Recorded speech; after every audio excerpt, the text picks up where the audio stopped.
Yo, what's up boys? My name is Muhib and you're watching Muhib Teach. Assalamu alaikum. So today in this video I'm gonna be teaching you that how can you clear cache in After Effects, okay?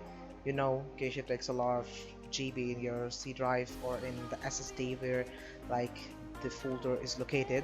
So today I'm gonna be teaching you that how can you delete the cache folder like cache and stuff from After Effects. So what you got to do, you got to go in the edit at the left side top button over here. So I have just created this small anime music video that has taken like about half an hour to be created, and then let me tell you how much KT it gave me. Edit, preferences, and then over here go to media and disk casing. Okay, so yeah, before cleaning this thing, let me show you something.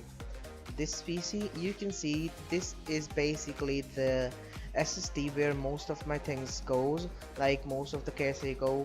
So, and this is basically the folder that I have chosen for the cache to be saved. Okay, so my After Effects works fast. So basically this is basically the folder where all the cache will go.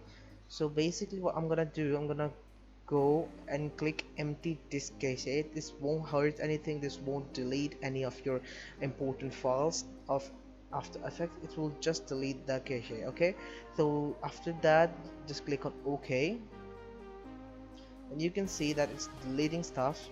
Okay, now let's check how much GB it gave me.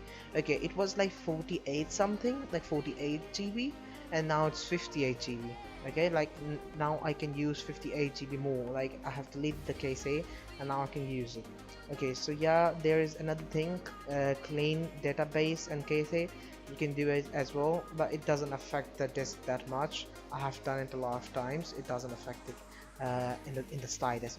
I'm using After Effects 2020, but if you're using 2033 or 2022, it's the same process. You just have to go to edit and then media and disk cache and then just empty the disk. And if you want to dislocate it, like if you want to give a new location to the cache folder, then you can just go choose full folder and then select any folder you want to where you want the cache to be saved. Okay, and then you can manually go and delete the cache from there, or you can just empty this cache. Okay, so it's quite easy, of course.